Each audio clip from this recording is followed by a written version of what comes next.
Hello, everybody. I hope you've all been doing well. We'll get started in probably just a few more minutes, just kind of letting people trickle in. But if you're here already, hi, I hope you've been doing well. I hope you've had a good few weeks since last I saw you, and I'm really excited you're here today.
To anybody who's here already, today is primarily going to be me talking about my concert experiences. Just last week, I was lucky enough to be able to see BTS's tour in Arlington, Texas. It was my first time ever having floor seats, so it was a very unique experience, and really excited to talk about it with everybody. So that's going to be the primary topic today, is looking at some of that stuff. I'll be sharing like some of my tips, and experiences, and things like that. And if any of you all have questions about anything, please feel free to let me know. I know I obviously did one of these when I saw them in Tampa back in April. And that was interesting because Tampa was so early in the concert lineup. And now a lot of you guys have had your own concert experiences as well. So, for those of you who have been to the concerts in the rest of the United States or in Europe, I'd love to also hear your thoughts as well. If you have anything to add, we kind of talked about it briefly in last live stream, but as we're specifically talking about concert stuff today, let me know if anything comes to mind. And, I'd love to hear from you. So, hello, Don't Feed the Bears. It's great to see you. I'm so glad you could be here today. I hope you've been doing well.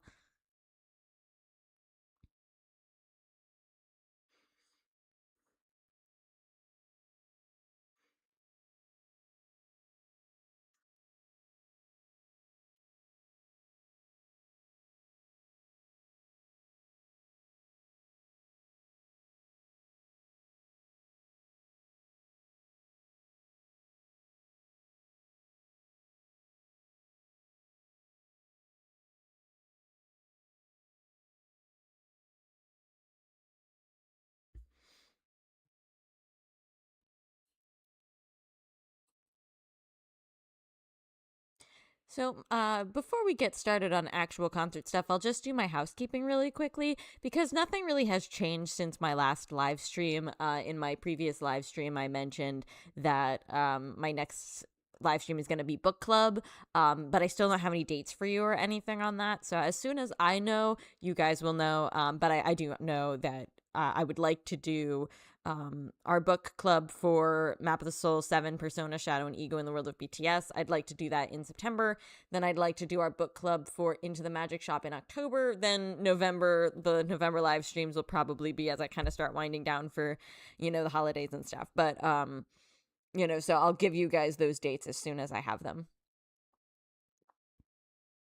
Don't feed the bears. I don't blame you for being exhausted. Holy moly, that is a lot. That is a lot. But thank you so much for being here today. I hope that maybe this could be a pleasant break for you. A little bit of a fun diversion. So thank you for being here. Hello, Sonia. Thank you for being here. I'm so glad you could be here. Yeah, so you actually came at a perfect time. I was just mentioning when I want to do book club. I still don't have a live stream, like an actual live stream date for you yet. I'm just starting to get my schedule for September. So as soon as the schedule is, I don't want to say set in stone because our schedule's a little bit fluid at my job, but air quotes set in stone.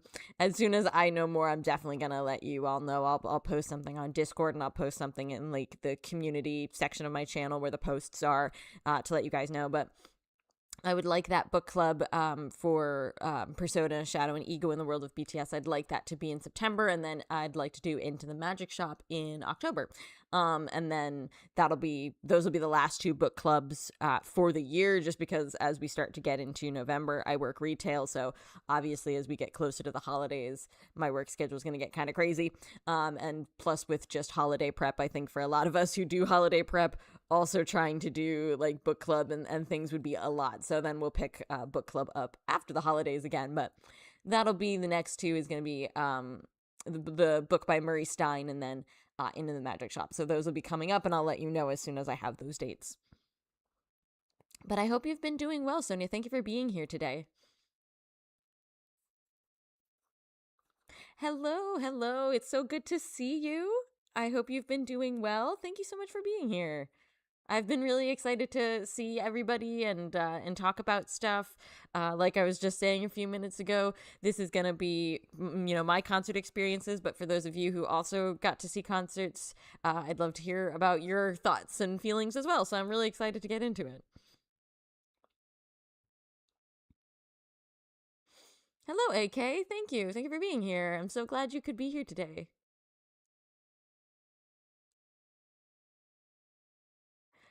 Oh, Azarella, that's awesome. I'm so glad you got to go to Baltimore as well. That's so exciting. It's so interesting being able to do different cities on the same tour. This is actually the first time I've done that because I went to PTDLA and then I also got a chance to see Jin, but I did both days of Jin's concert at one stop. So this is the first time that I've seen the same concert in, one area and then seen the same concert in another area. And like, that's been a really fun experience. And it's just really interesting to see how things are different. Thank you, Sonia. I'm so glad to be able to share everything with you all. I've been looking forward to this for days and days. I've been just like since I left Texas, I've been like, I can't wait to share my experiences with everybody. So I'm really excited, and I'm so glad to hear you're doing well. So to that end, since I'm mentioning that we'll be talking about the concert today, I do just want to put up a spoiler warning. I'm not going to be like, kind of just like with my last live stream when I talked about Tampa. This isn't going to be like a concert review or a vlog. I'm not going to be putting up like step by step, moment by moment type stuff. But I figure I will be talking about like the songs and the set lists. There'll be pictures of the stage setup, there'll be like details like that. So I think a lot of you who have seen, like, I think a lot of you who did have tickets have seen your concerts already. But, for those of you who were maybe, if you're watching this and you haven't seen the concert yet, you still have one coming up and you don't want spoilers or anything like that. I will be spoiling some stuff with pictures and with general discussion. So I do just want to give that warning. I also know that for some people, just hearing about the concerts probably isn't your cup of tea.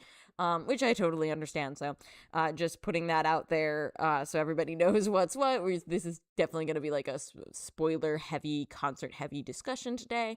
But I think we'll have a lot of fun. So like I was just saying, I've seen some other concerts in the past for BTS. I'm definitely not like an expert or anything. I still make a lot of mistakes when I do concert stuff, but these are my BTS tour experiences. So I have seen a few, and if any of you are curious about questions or different things, different elements related to my experience, I would love to give you my perspective. Like I said, especially if you still have concerts that you're going to, I would love to be able to give you any tips if you have any questions about anything. So like I said, this is the first time I've gotten to see a single tour in two separate stops. I went to Permission to Dance LA and I just went day one.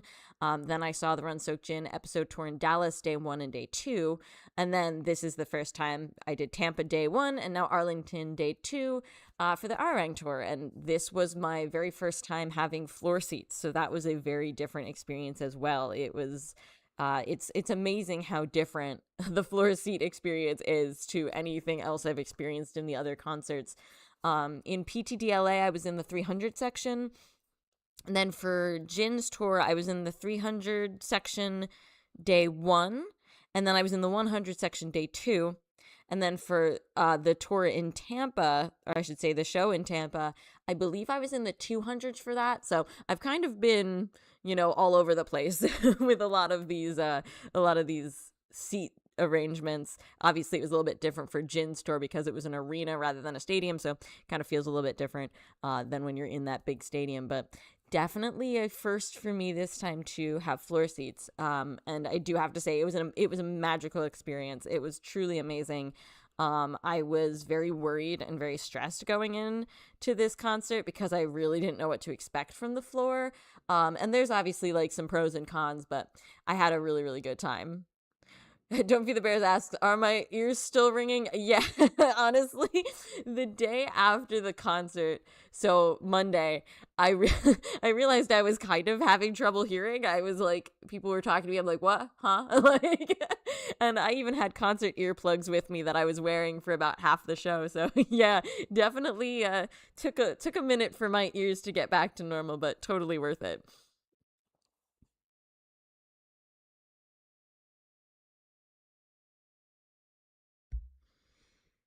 And it's I know that I mentioned this in previous live streams where we talked about like the concert and my concert plans and stuff. I am very short. I'm like 5 feet tall, so I was incredibly worried about what my experience was going to be like on the floor being that short.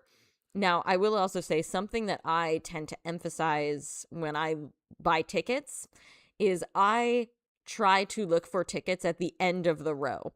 And that's something that happened. I got that when I bought my tickets for PTD in LA. I kind of ended up panic buying, because when you get into, the part of Ticketmaster where you can buy your tickets, you start to see things disappear and stuff. And that was my first ticket buying experience, PTD LA. And I just kind of panicked. And I just didn't even really realize what I was clicking. And so then when I got to PTDLA, I was in the front row of the 300 section that I was in.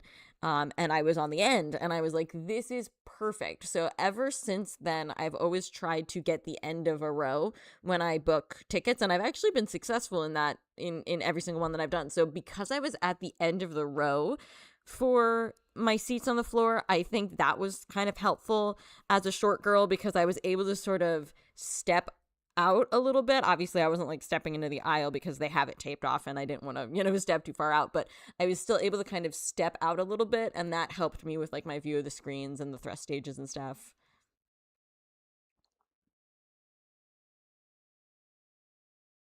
Oh no, Louise, I'm so sorry to hear that. Yeah, that was a big concern of mine, and it's kind of funny. I literally the day before my concert, I saw somebody had posted like a short video, and they're like, they said I think they were like 5'3", and they said this is what my experience on the floor was like as somebody who's shorter. And they kind of said a lot of it's going to be watching screens, but it's going to be interspersed with just like a moment where the boys come down on the thrust stage. And, if that's worth it for you, then you'll have a great time. And it was definitely worth it for me. So I do think in terms of floor seats, your mileage does vary depending on where you are in the row, who's around you, things like that. I do think floor seats can be kind of a like your mileage may vary thing, but being on the end of the row and being able to see the thrust stage so well, which at AT&T Stadium was kind of a ramp rather than like a full stage. And maybe that's just how it is for this concert in general, because like the dancers run up and down that part of the stage, so it kind of makes sense that it's a ramp. So that was kind of interesting. I got there and I was like, oh, it's a ramp, okay. Like but being on the end of the end of the row that I was sitting in, I really got to see when they came down on those ramps, which is really cool. Oh my gosh, that's so cool. Your grandson got a high five from B. I love that. That is so cool. I know because of the way like the stage is set up and things, they maybe haven't had as much opportunity to interact with Army as in like maybe previous concerts, but when they do get the chance to have those one-on-one interactions, they're incredible. I'm sure a lot of you seeing the news coming out of Arlington saw that on day one. Jimin gave a kiss to a little girl with cancer, and not only was it like this beautiful special moment, but it also set off this chain of like Army donating to the charity that she was part of, and it's just like that, those types of moments, even though maybe they're a little bit more rare in this concert, they're so special when they happen, and I've loved seeing it. Arlington day one for that was just so cool. That was I was day two, so I wasn't there that night that he did that, but I was in the city and looking at like concert videos and stuff that were coming out. It's very cool.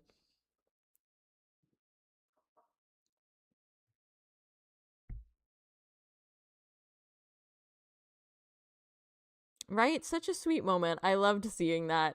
And to know that it was just like a sweet thing that happened, just like, genuinely off the cuff, and then it led to such, great things for the charity, and like that was just so amazing. Oh, you were day one. That's amazing. That's so awesome.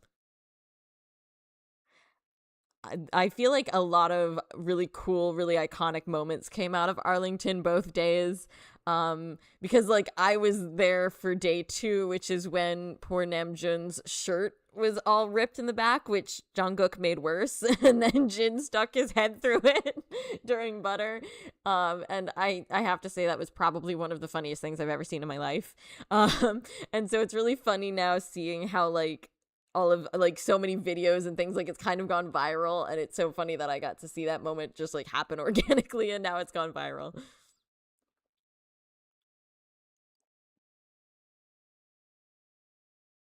AK, yeah, that's a really good description. And I've seen some people say that 100, especially for this concert, that the 100 section is ideal.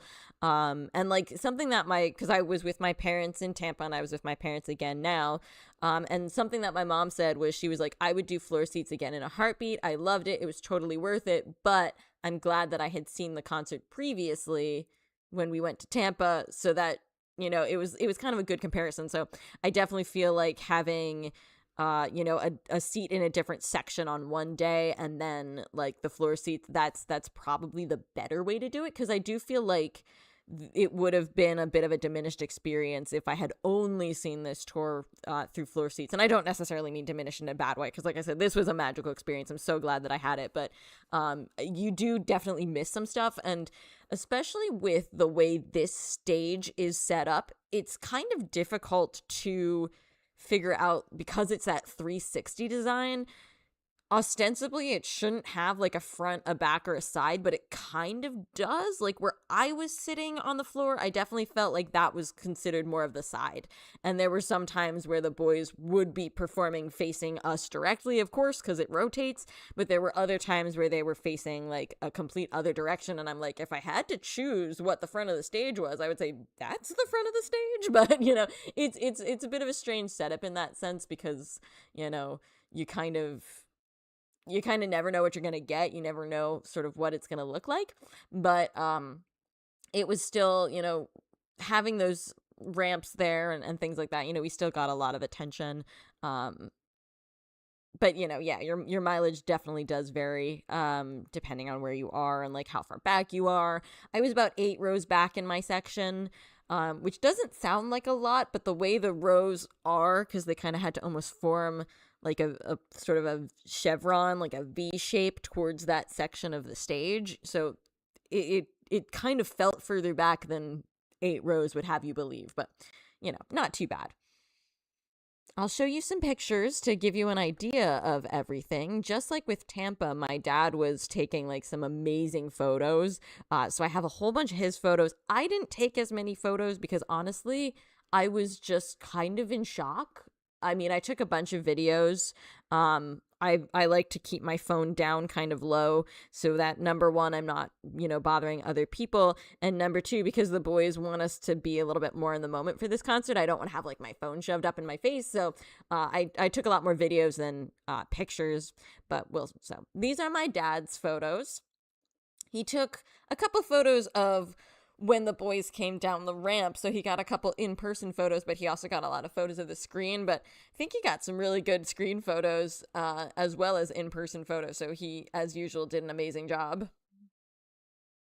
Yes, that's very true, AK. You definitely do miss out on, like, for instance, okay, so during Faya, Jungkook came down the ramp where I was and was dancing, like doing a whole dance.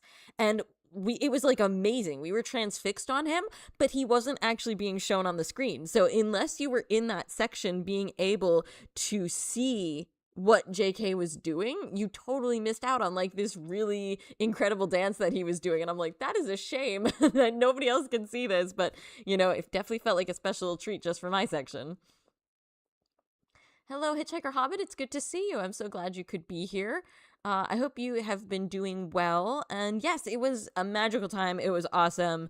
I was very worried about what it was going to be like. This was my first time doing floor seats, and it was definitely, I was I was kind of nervous beforehand, but I had a great time. And yeah, it blew my mind. Absolutely blew my mind.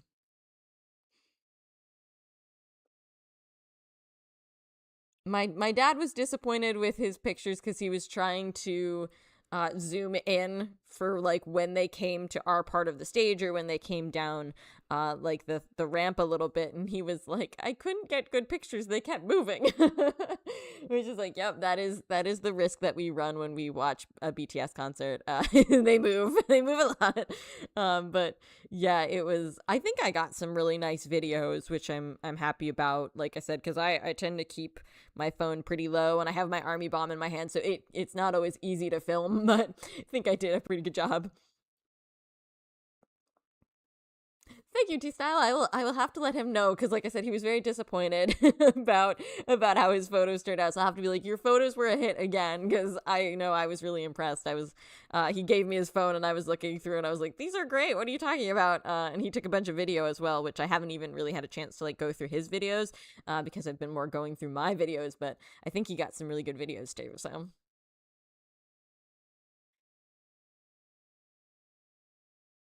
Your floor was standing in London. My mom and I were actually talking about that because we had seen, like photos and videos and stuff coming out of some of the European stops, and I feel like, was it when they were in? I feel like it was maybe when they were in France. I forget now, but I remember one stop we were like, they are really close to the barricades. Are they all just like standing room only? Our floor seats did have actual seats. We had actual chairs. Now I will say all the chairs were zip tied together.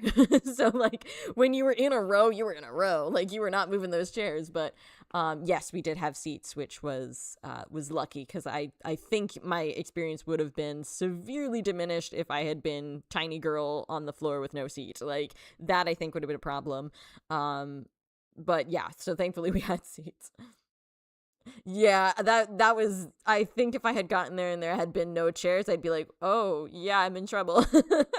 Cuz I definitely would have been squashed too. So I know we're both shorter, so I think we would have had issues if we were trying to do floor seats with no actual chairs.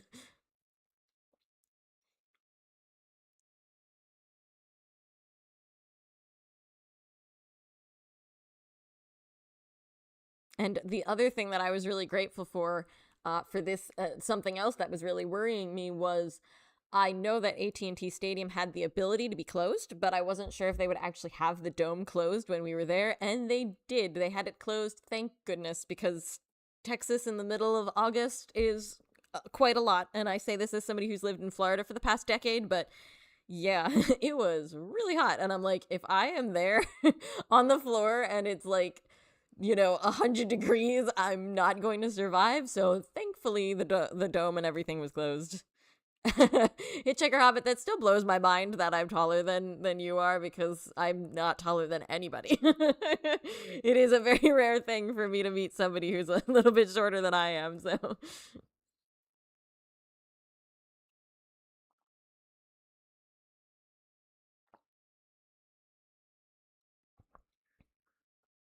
but yes, so thankfully that, because I admit I really did not know what to expect. At least with like other concerts, I had an idea of like what it's gonna be like to be in the stands, because I've been to other concerts where I'm in like the normal sections, but being on the floor was completely uncharted territory for me, and I was really nervous. So I'm really thankful that it worked out the way it did. And to anybody who just joined us, thank you so much for being here. I hope you're having a great day today. Thank you for spending some of your day with me. Hitchhiker Hobbit. Yeah, it reminds me, we're very silly at my job, and we started a height chart on our doorway, like the doorway that leads to our back room. So not only is it like, so everybody's height is marked off with pencil, like, when you're a kid and you take your height on like the wall, that's us at work. So I am the shortest person who works at the store regularly, but we have had one or two people who have come to help us out who are actually shorter than I am. And so I'm like, somebody else is shorter than me. It's so funny to see them marked off on our little impromptu height chart underneath where I am. It's like, only two people I think have had that distinction who have come to work, help us out at my job, who are lower on the height chart than I am, because otherwise it's just me all by myself.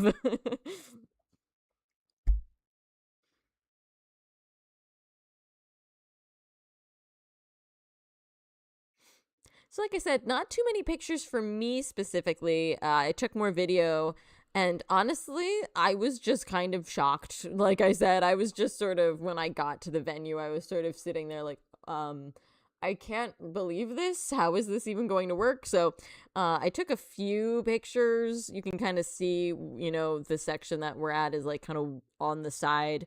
The pictures in the middle are pictures that those aren't the screens, those are them actually there for like their speeches and for some of the encore stuff.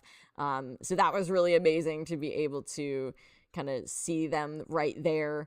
um I was able to capture them really well in video, but like whenever I tried to take a screenshot, like to show friends or coworkers, I'm like, oh, let me take a screenshot of one of the videos.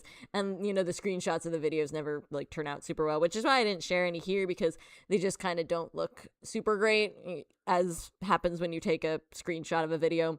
But I was able to get some really good video of them coming down the ramp, which was really, really exciting. And AT&T Stadium was a very cool stadium. That picture on the bottom right corner is actually from my hotel. That's from my hotel window. So really exciting.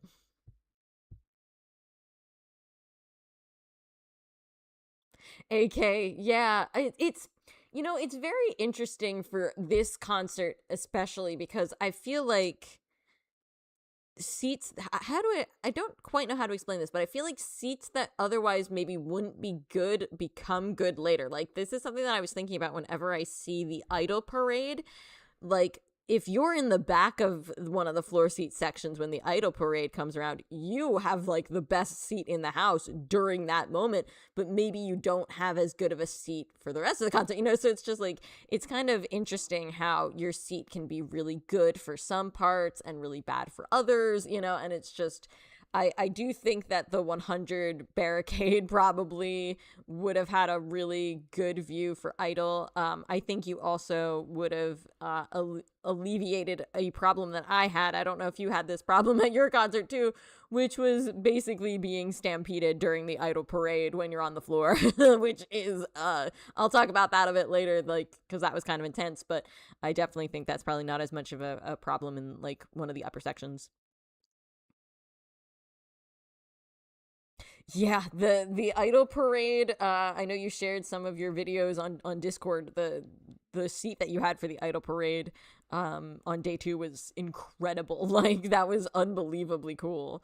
And it's so interesting with I'm not sure for the rest of you how your venues were set up, but for us, and I think this is true for a lot of the way they did this for a lot of places. There was a pretty big gap between our seats and then like where the gate was, like the fence was separating the ramp from the rest of the crowd, obviously. And so even when they, it's like we were not able to get right up against that fence because obviously, they had security there and stuff. So there's still a pretty big gap in between like where you're sitting on the stage, but even so, to still have them be that close, like I have videos on my phone that I've been showing people since I got back, and I'm like, this is not my phone on like 5 times or 10 times Zoom. This is my phone on 2 times Zoom, so like, and everybody who sees that, they're like, oh wow, you were close. I'm like, yeah. Oh, that's so sweet of them. That is so nice. It sounds like the sign interpreters were just like really, really super nice people and just like really wanted to like help the experience be super special. So that's really lovely.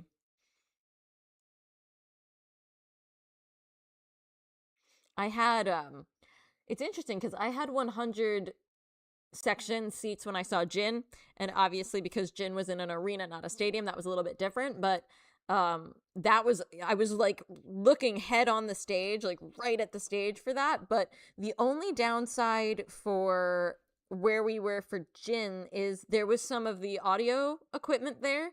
So like there was kind of like cords and things kind of running up to the ceiling, and so like that was a little bit, like blocked the view a little bit. So I feel like everywhere in a concert has like its pros and cons. You have some drawbacks. You could be super close, but maybe you have something in the way, or different things like that. So it's like every section kind of has its own issues. Oh, that's really awesome that you have seats for iHeartRadio. That's really exciting. I hope that they do something like that too. That would be really cool. Yeah, AK. The Idol Parade was interesting. It was very interesting.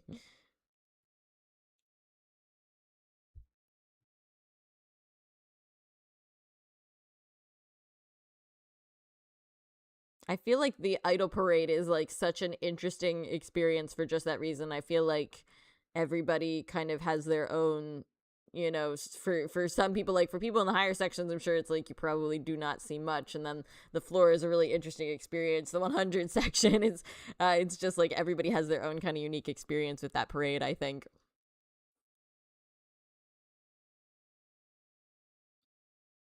Hitchhiker Hobbit, I love that. That is so sweet. That is such a cool experience.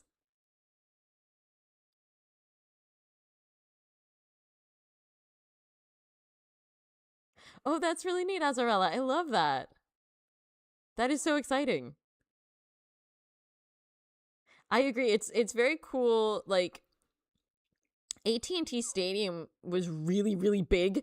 And because this is the first time I've been down on like floor level for a concert, it was massively impressive to basically walk that whole circle, to just get to our seats, and it was like it really kind of gave me the sense of just like how massive the stage is in a way that, obviously you can see how big the stage is when you're up in your other sections, but being able to like walk that whole circuit and be like, wow, this is a big stage was really something else. And just quite an experience. Now, obviously, because AT&T Stadium is closed, they had it closed.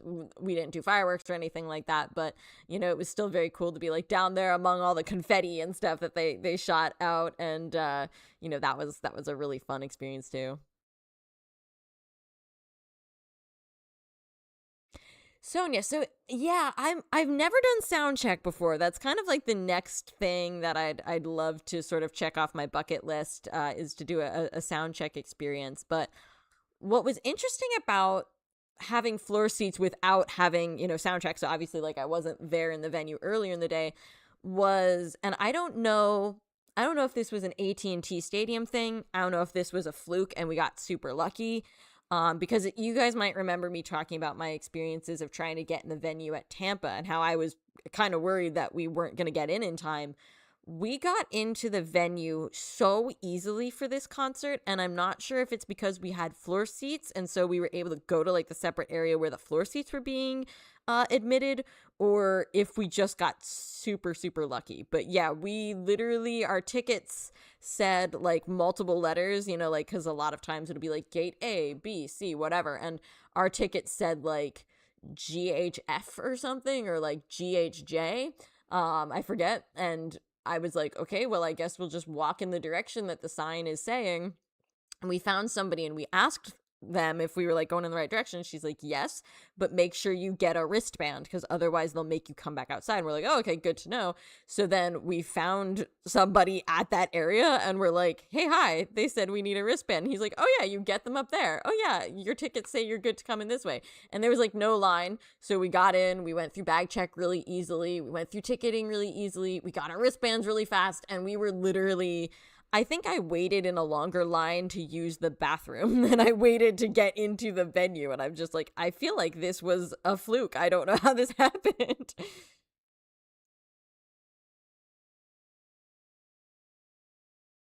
Hitchhiker Hobbit, that's something that I've always kind of wondered too, because I always feel like in, concerts in years gone by when I've seen people do sound check, it always seems like they're much closer than they are nowadays, which I mean makes sense because, the fandom is bigger and venues are bigger and stuff. But, I'm very curious about that. It's like if I'm super far in the back, would that be worth it? I don't know.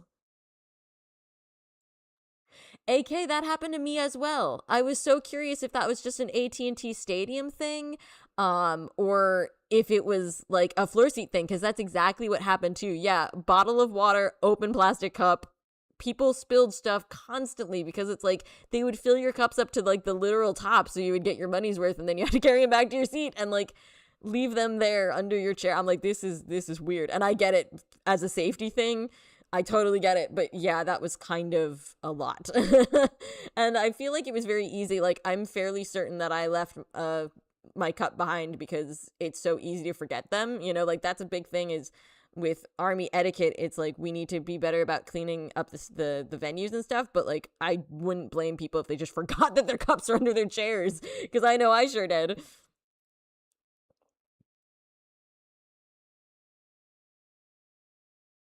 The funny thing is, so you may remember that when I did Tampa, I forgot to bring anything to drink with me. And because we were stuck outside so long, I was like, I need to remember this time. So I brought a bottle of water with me. And I'm like, I know they won't let me keep this, but I'll just throw it away.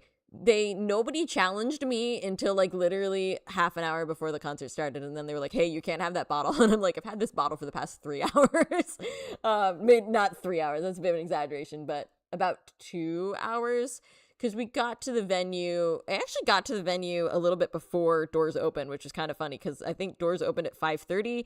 We were probably at the venue around 5, and we were in the venue by like 5:20. And I'm like, the doors aren't even supposed to be open yet.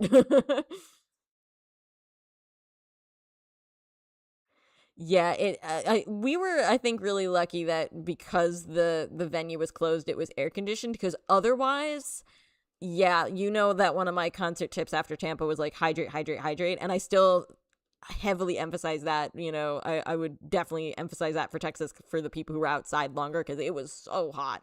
And then to get in there and have it be like, here is your cup of water. I mean, luckily it was a big cup. It's not like they gave like a tiny cup, but I'm just like, and like I drink a lot of water. Like that's just everybody who knows me kind of makes fun of me because I will drink, like if I go to dinner with you, I will sit there and drink like 3 cups of water, and like people will laugh about it. So I just need a lot of hydration, and when you hand me a cup and you're like, here you go, this is your hydration, it's like, that's not gonna work.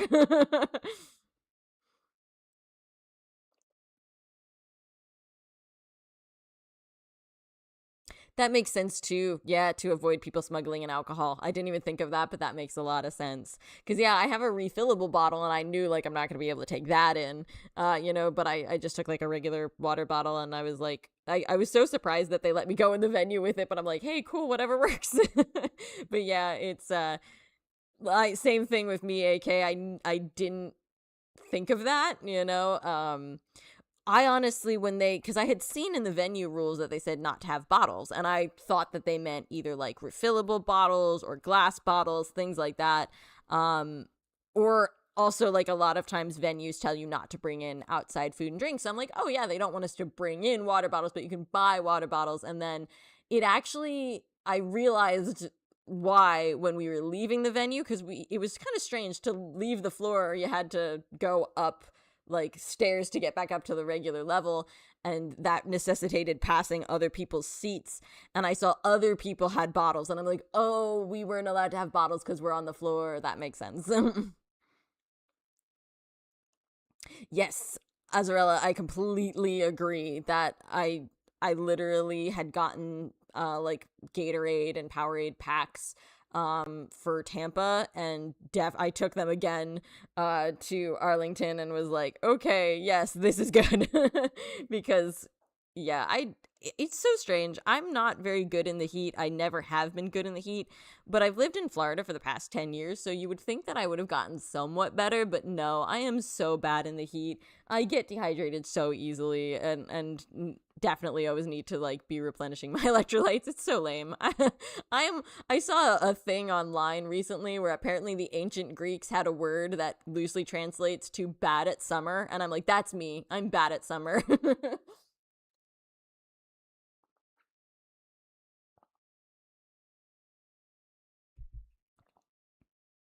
Also true too, Hitchhiker Hobbit. Yeah, I imagine a lot of those rules are kind of in place for, different sporting events and things like that.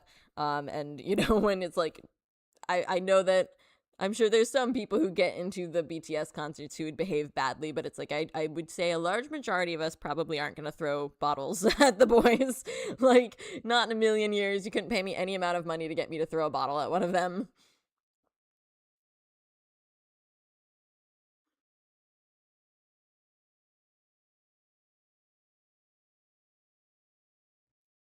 And like, same thing with like the bottle that I was able to bring in. I'm like, it's so funny because I I am an overpacker. Like, I'm a habitual overpacker, so I had a ton of stuff in my bag, and so I set off the metal detector, not surprising.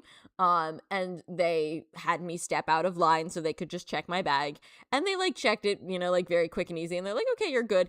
As this was happening, I had that water bottle tucked under my arm. Like, literally, it's not like I was even doing anything to hide it. And I took it in with me and had it in my hand. And I'm just like, this is hilarious that they only finally were like, hey, you can't have that bottle like half an hour before showtime. I'm like, I've been here since like 5:20 with this water bottle. AK, it's so funny. My mom said something similar. She specifically said it struck her about Tay. She was like, he was so much thinner than I thought he was. Because he came down to our section a couple times.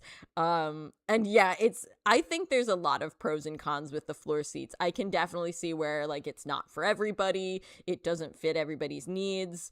And I like my mom herself said, I think it's nice when you see the concert from somewhere else and then see the floor seats. So it's definitely a good and bad type experience, but I was really grateful for the opportunity. Like you said, definitely the closest I'll ever get to seeing the boys in person, like, that close up. And that was magical. So I definitely wouldn't trade that for anything. Yep, that's me. That's me too. Hitchhiker Hobbit. I like to call myself the bag lady of my friend group. That's what one of my best friends calls it. And I'm like, yep, that's perfect. That's me. Because not only am I the person who's gonna hold your bags while you like ride roller coasters and stuff, but I'm also the person who's gonna hold your bags when you have like I'm gonna have anything that you need in that bag. If you're like, and that is so true. Like, my best friend came down to visit me last year, and because she was flying, she couldn't take as much stuff. Whereas because I live here, when we went to our hotel, I took like a bunch of random stuff. She's like, I really wish I had a scissors. I'm like, I have a scissors. Like, I'm that type of person.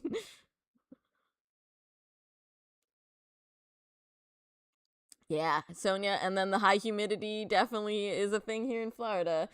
So not a fun time, but uh it's funny because living in Florida, I'm used to like the extreme heat and all the sun and everything like that, but I feel like the sun in Dallas slash Arlington was just like extra intense. I'm like, I feel like I'm underneath a magnifying glass. This is a lot. Speaking of humidity, I think it's actually raining right now. So that traditional Florida vibe of it's too humid, so it has to rain. So if you hear any rain or thunder, I think that's what's going on. Oh, Azraella, that's really that's interesting. I bought the tickets during just like, yeah, the regular army sale. Um and got really lucky because ticketing day was crazy. The ticketing for Tampa, as you probably remember, was like so early in the day. So I wanted to get, my original goal was to get 2 days in Tampa. Also, while we talk, I'm gonna put you back on my dad's picture so you all can see the beautiful pictures of the boys. But I was originally gonna try and get both days in Tampa. That was before they added the third day, and was able to get tickets for day one, and was really happy with that. And then I was like, day two, trying to get tickets for day two was like impossible. Day two was literally like crashing my web browser, and I'm just like, well, okay, I guess I'm not getting tickets for day two. And then on that ticket buying, you had to make like a couple of picks of like what you wanted to do. And we, because my mom and I had such a great time in Dallas for Gin's tour, we're like, oh, we'll do Arlington. And Arlington was so much later in the day. And by that point, we'd kind of talked about it. We're like, this is like our limit of what to spend. But when we got in there and there were floor seats available, we're like, let's do it. Like, let's just do it. And so I got them in that original pre-sale and just kind of held held on to them. It was just like, so my plans were pretty much set in stone from ticket buying day forward. Which is crazy because that was back in January. Yeah, I definitely learned a lot about ticketing in that too.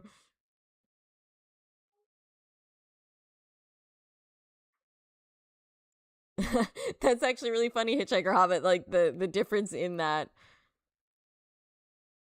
It's I fully acknowledge that a lot of my issues in the heat are probably because I don't like dressing for the weather. Like, I don't like wearing shorts and things like that. So if you see me, I'm almost always in long pants.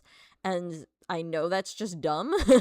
Like, most people would be like, what are you doing? Just wear shorts. And I'm like, I hate wearing shorts so much. So I'm always like not well dressed for the weather, which is ironic because one of my concert tips is to dress for the weather, and I'm a hypocrite. So do as I say, not as I do.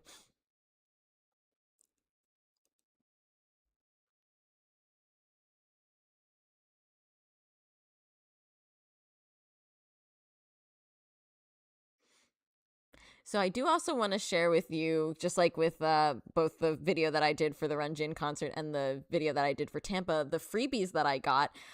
This concert, I feel like my parents actually got more freebies than I did.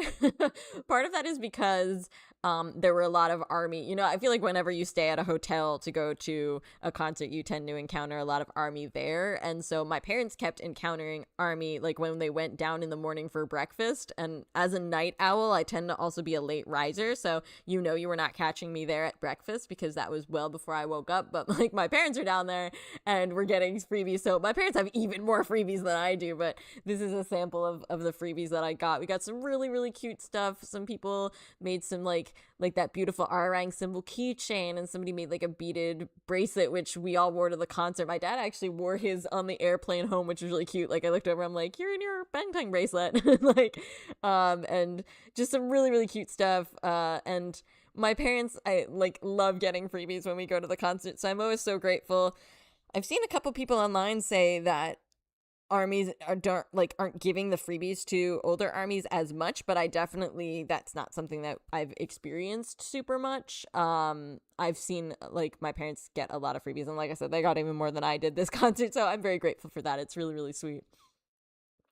I'm so glad to see other people in the chat who are like me and hate shorts and are like, I'm gonna be in long pants. I'm so glad I'm not alone in that.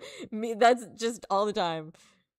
Oh my gosh, Azarella. Yeah, my mom works a very outdoor job here, and it's like she has to take like a neck fan and like, different cooling things, cuz yeah, it's just intense. I mean, especially this summer it's been like 112 some days, and I'm just like, "No, thank you. That is not for me." Like, and the interesting thing about being in Dallas slash Arlington was it was way less humid than it is here in Florida, but yeah, it was still so hot. Like the intensity of the sun was no joke. Hitchhiker Hobbit, right? I really feel like we share the same brain sometimes.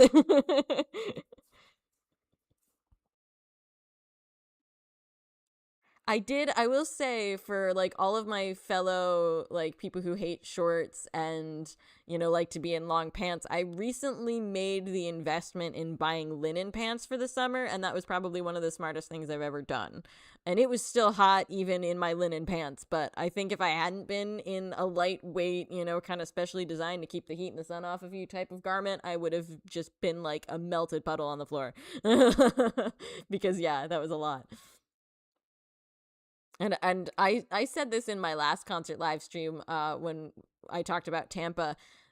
People show up in concert outfits and it's like, slay, you look amazing, but also like, how are you still alive? Like we were at the merch line and earlier in the day on Sunday, and like a girl walked by us with like these like knee-high fur boots, and my father was just like, are you good? Like my father was just like, I what? And I'm like, yeah, I can't even imagine.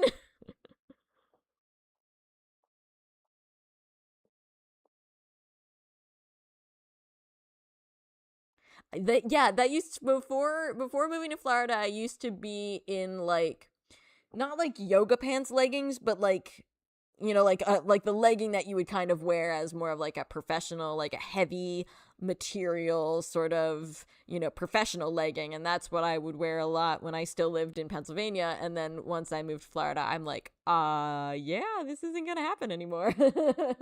And definitely had to start making a switch.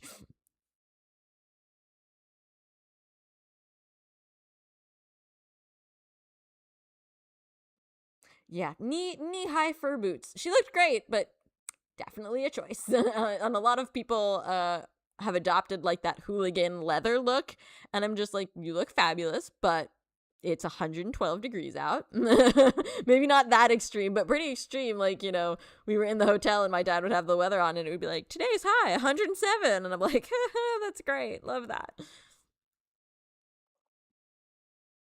Yeah, AK. I feel you there. It was so it was really I'm don't quite know how to describe it, because I feel like maybe it's the area I was in, I'm not sure, but I felt like there wasn't as much going on in the local area for the concert as what I've sometimes experienced in other places. Like, and I'm kind of, when I travel to go to a concert, I tend to stay very isolated in one area. Like, I know for a lot of Army, a part of the appeal of going to these different places is to like explore and go to different local areas and see what's going on. And usually I made an exception this time because we arrived a bit early. We were like, let's make it like a fun long weekend for us. So on Saturday, we went back to Dallas to kind of like be in the area where Jin's concert was, because we didn't have a lot of time to explore. So we went and we're just kind of exploring and hanging out.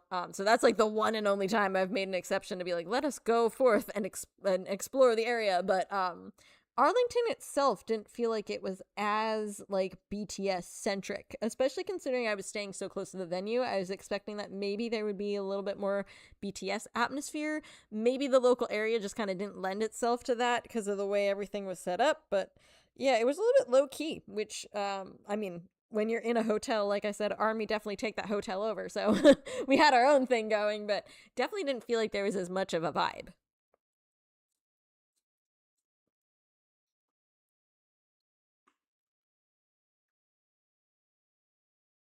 Yes, and it's funny, Azraella. My hotel was like right next to Six Flags. Like Six Flags was like 5 minutes down the road from my hotel, and it was we had a feeling we're like, I bet Jen's gonna go to Six Flags, and he did, and had a nice time. But yeah, oh my gosh, it was so hot. I don't even know. Like I don't even know.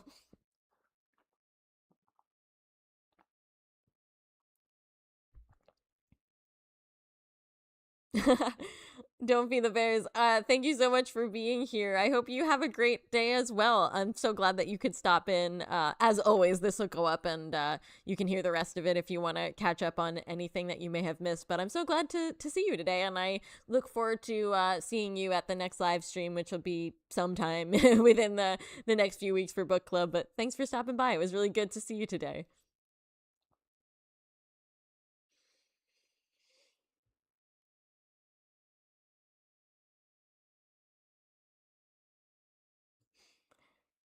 Let me jump down as well to surprise songs. So, as I said, I was at Arlington day two. So I got Butterfly and DNA, and day one got Permission to Dance and Go Go.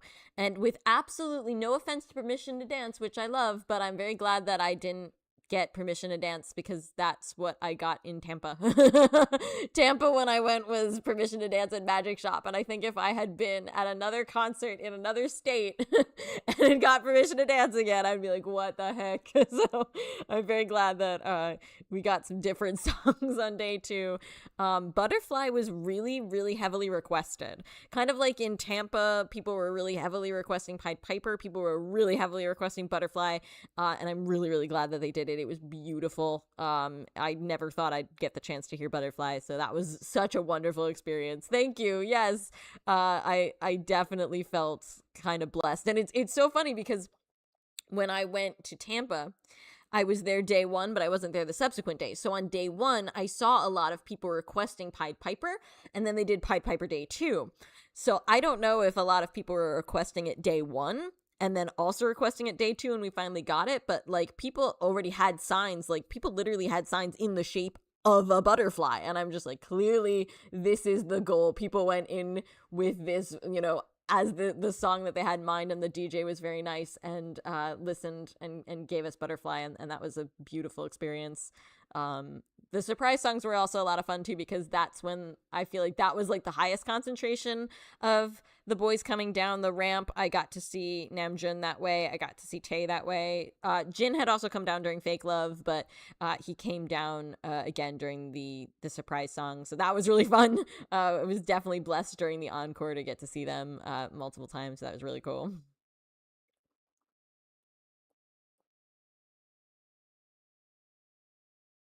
Oh yes, Young Forever. That's so perfect. I feel like you have to have Young Forever for the UK concert, because I mean it would have been even more perfect if they had been able to be at Wembley like originally they had originally wanted, but still amazing. Yeah, those are some good surprise songs.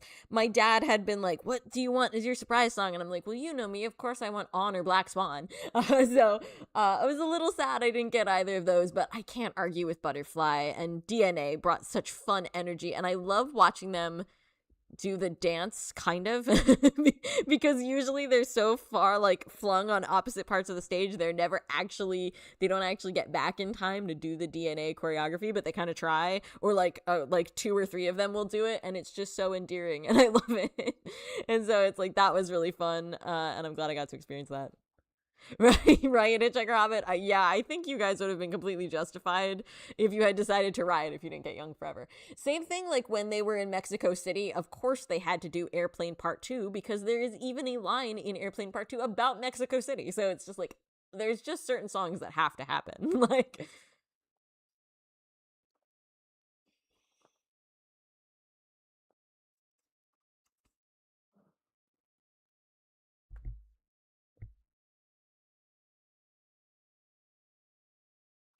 all right, so we've been talking about concert tips kind of throughout the stream anyway, and if you've watched my previous streams. I've had tips from both Jin's concert and from my previous concert, but I've put together kind of all of the tips from both previous streams. I kind of put them together into one big giant overall tips list, which I don't know if this will be helpful, because I feel like a lot of you guys have already seen concerts, you've already done the concerts, but maybe it'll be helpful if you still have concerts coming up in future, or if we all get to see BTS again in future, or to anybody who's maybe listening to this or watching this who hasn't had a chance yet. Maybe this will be good. So I'll go over those with you in just a second. Oh, Hitchhiker Hobbit. Yes, I remember you showing that video of the Save Me choreo. That's amazing. That's incredible. I feel like just having the boys in front of you dancing is just like such a unique experience. Like I said, with JK coming down the ramp and dancing a bit during Faya, and then Tay happened to be on the ramp when DNA started, so he started doing, like that part of DNA where they kind of like do the little shoulder thing and then turn around, like his part in the music video and in the regular choreography. He did that on the ramp, and that was really cool to see. It's such a surreal moment to like see them do choreography that close. I agree, Sonia. I love the surprise song concept. Like, I've joked about it in the past, like, right after Tampa was El Paso and El Paso got on, and I was just like, okay, now my feelings are officially hurt. And I know a lot of people make jokes like that of just like, I can't believe XYZ Stop got XYZ song. I was floored when Munich got Louder Than Bombs, things like that. But, for as much as we may joke about it and be like, oh, it's so unfair that this Stop got this song or whatever, I love the idea of it. I just think it's such a fun way, like you said, to keep it engaging and to keep it fresh. And it's just like, the anticipation of that, of like when you go and you're like, I wonder what my surprise song is going to be, is just so rewarding. Like, it's just such a fun element that I wouldn't have expected, but it's just so neat. And yes, the the shenanigans during Butter and Dynamite are just legendary. Like I said earlier, that thing with Namjoon's ripped shirt and Jin putting his face through the back of it, oh my god, was like one of the funniest things I've ever seen. I was doubled over laughing. Like, it was so funny.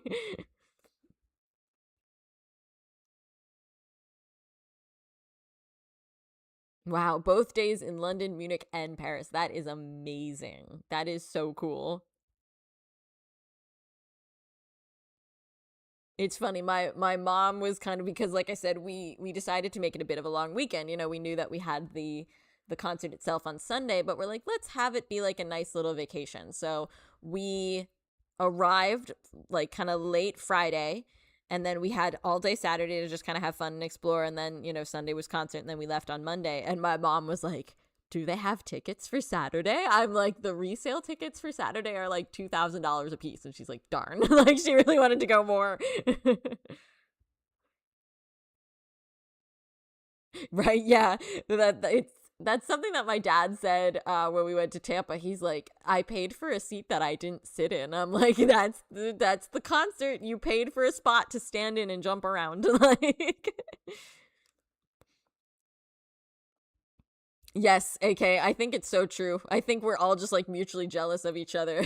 Like, I know a lot of people are really jealous of Tampa Day One for getting Magic Shop, and then I was jealous of El Paso for getting on, and I'm sure a lot of people were jealous of Munich for getting Louder Than Bombs. So it's just like we all just kind of exist in a circle. But it's so much fun. I love seeing, just I love seeing the boys' reaction to the song. I love seeing the audience reaction to the song. Like, it's really rewarding to see like an old classic come on and see people like cheer for it and get really excited. That makes me really, really happy, especially as somebody who loves to theorize and, kind of has a lot of my content built off of, the older stuff. It's really exciting to see that people still respond to that stuff, and that it gets people excited. Like when Butterfly came on, people were literally screaming like, oh my God, and just like that makes me really happy to see, a song like Butterfly isn't forgotten.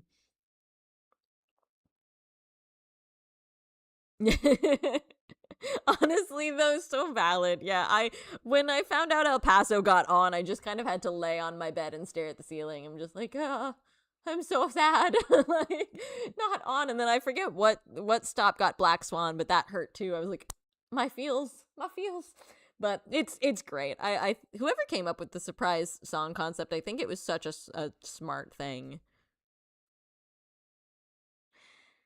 That's a good question, Azarella, because, like, for instance, like with Butterfly, I don't know how that gained traction, or even like Pied Piper during Tampa. You know, it's like, I don't know if somebody on the internet suggests it and everybody is like, that's great, I love that idea.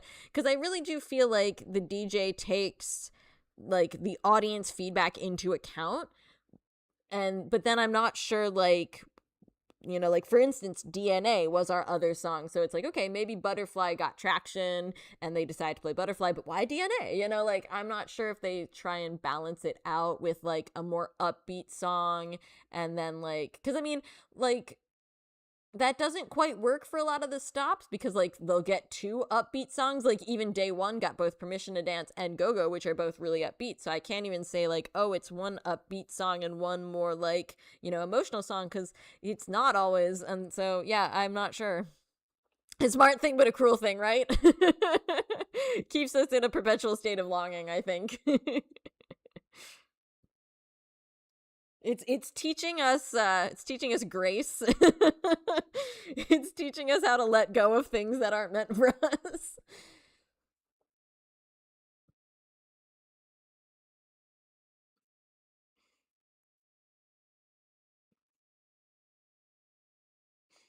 So, like I said, if you've watched my previous live streams about this topic, about the concerts, you kind of have heard a lot of these tips already. So I'll go through these kind of quick-ish, and then we can talk about some of my floor seat specific tips. But you guys have heard me say before, if you're staying overnight, staying close to the venue is definitely rewarding, just for ease of access. I always have been trying to do that, basically since PTDLA, because I was kind of far away from PTDLA and I paid the price for it. So I definitely try and stay close.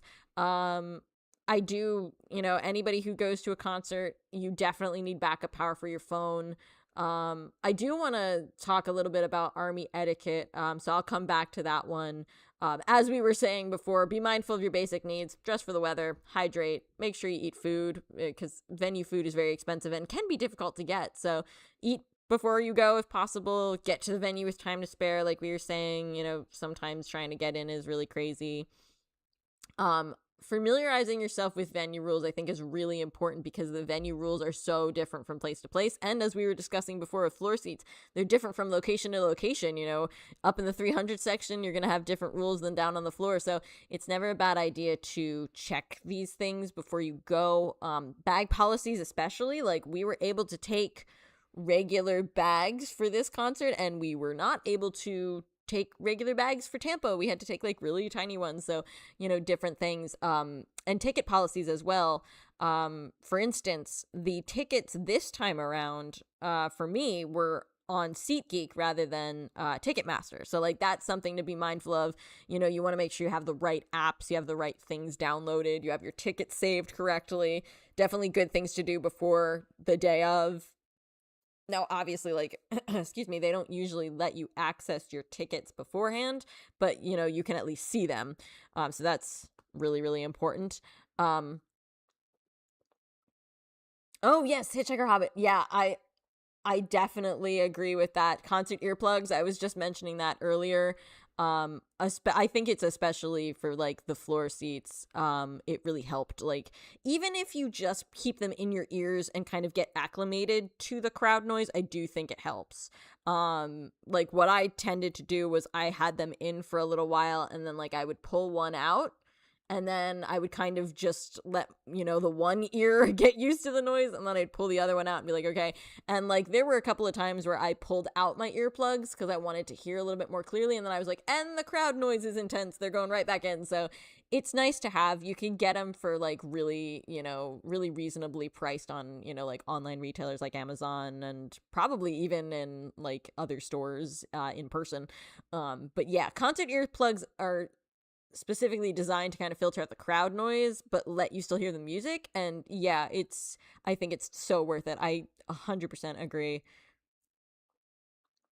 Even if you don't use them, it's nice to just have them. The other thing that I want to get into as well are the merch locations and transportation. So I'll come back to those as well. Um, I say this again. I said this for both Jin's concert and the last concert. Be careful if you're scared of heights and you're in those upper floors. AT&T Stadium had a 400 and a 500 section, and oh my gosh, the 500 section was so high. Like, it was so ridiculously high. So I mean, I don't think there's any bad seats at a BTS concert, but I feel like if you're scared of heights, you might have some trouble with those. Like we said, pack smart. You know, take the essentials. I like to take my essentials in different freezer bags. And I know that sounds weird, but like I had all of my random just in case stuff in a freezer bag. And then I had all my like electronics, like my phone cord, my battery pack, my, all of that stuff in a separate freezer bag. So that way, you can grab them if need be and you're not like spending the whole time, shuffling through your bag because that can be really annoying. So however you like to pack, just pack smart and be mindful that it's really annoying to try and like sift through your bag the whole time. We had talked about enjoying the atmosphere around town, so that's a thing too. If you have that, like I said, Arlington, I don't feel like my area had it as much, but if you're in an area where it applies and you can do it, it's always a fun part, even if it's just hanging out in your hotel with other Army. It's a great element. Oh my gosh, that merry-go-round was like the quietest section and it hurt. Yeah, I believe it. I definitely believe it. I think I took mine out to. I feel like I was like took it out to try and hear the boys' speeches at one point, and I'm like, nope, going right back in. Yeah, it's definitely and like I think the fact that it kind of dampens the crowd noise but doesn't dampen the music is actually really impressive. Like that's a really really cool feature of the plugs, and whenever I had the earplugs in, I definitely, it's not like it was diminishing my enjoyment of the music itself at all. You can still really hear the music and hear the boys really well. It's just it dampens out like all the screaming and the cheering. I definitely think that's essential the closer you get to the stage. And the nice thing is, if you're used to wearing earbuds or anything like that, I when I wear headphones, mine are like earbuds, so I'm kind of used to that sensation in my ear. So having the concert, I didn't even notice having the concert earplugs in, honestly, because I'm just kind of so used to that feeling. So it's nice. It's not depending on which ones you get, they don't feel very obtrusive at all.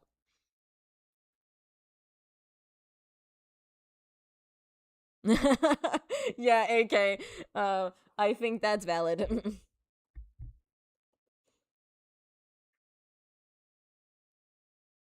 So actually, that's a good segue, AK, to bounce back. I said I wanted to jump back up to Army etiquette. And I feel like some of these tips, okay, so some of the tips and things that I say in this next section are going to sound like I hate fun. Like I'm going to sound like such a killjoy, but I think these are important to remember. Like, I've seen a lot of people online kind of give pushback on this, where they're like, well, I paid to be here and I paid to have this seat, so I'm going to do whatever I want. And it's like, I get it. You're at your concert. You do you. Like, PTDLA, when I did PTDLA, I was screaming, I was cheering, I was singing, I was crying at various points. And I'm like, wow, I can't believe I was that embarrassing. Like, and a lot of people are like, it's fine. It just shows that you were there and having fun. And like, so yeah, I'm not going to question you if you're like there cheering or singing or anything like that. Not going to question that.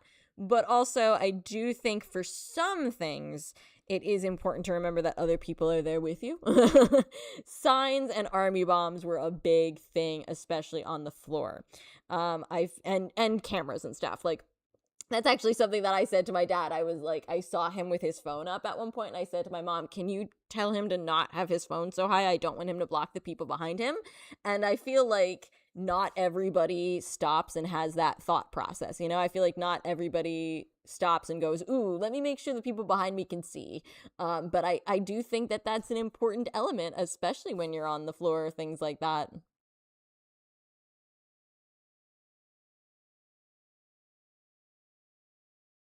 Ooh, okay, I've never heard of that brand. That's really interesting. I don't even know what the brand was that I bought because they were just kind of like, the popular recommended and good priced ones on Amazon, and I wasn't even sure if we would end up using them. So I'm like, yeah, let me not buy like really expensive ones, but I'm glad I did get what I got. But loops, I'm going to have to remember that.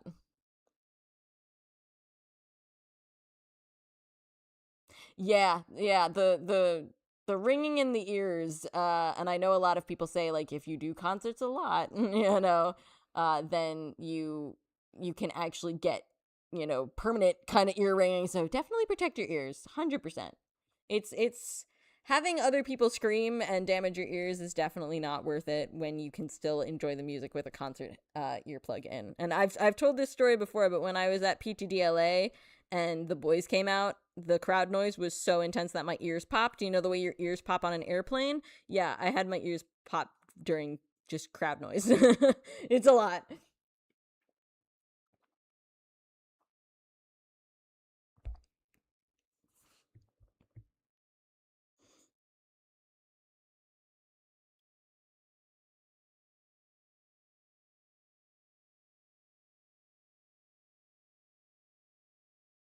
And then, like, the other thing for army etiquette, like I was saying a little bit earlier, cleaning the venue, I think, is a big one that is starting to go by the wayside.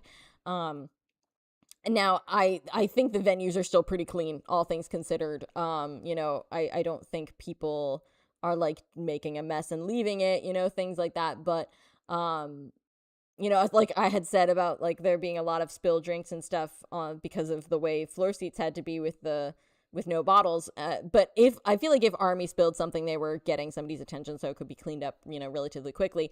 And even when people like were leaving behind bottles and things, I think they were kind of keeping it somewhat clean and neat. But it's just like if you do remember that you have trash that can be picked up and you can just take it with you to find a garbage can. I think that's the best practice, because we do want to leave the venues clean, and we do want people to be able to say that, hey, look at how great Army did with keeping this looking nice. So definitely something to remember. I don't feel like everybody knows that that's considered part of Army etiquette, but I think it's an important one.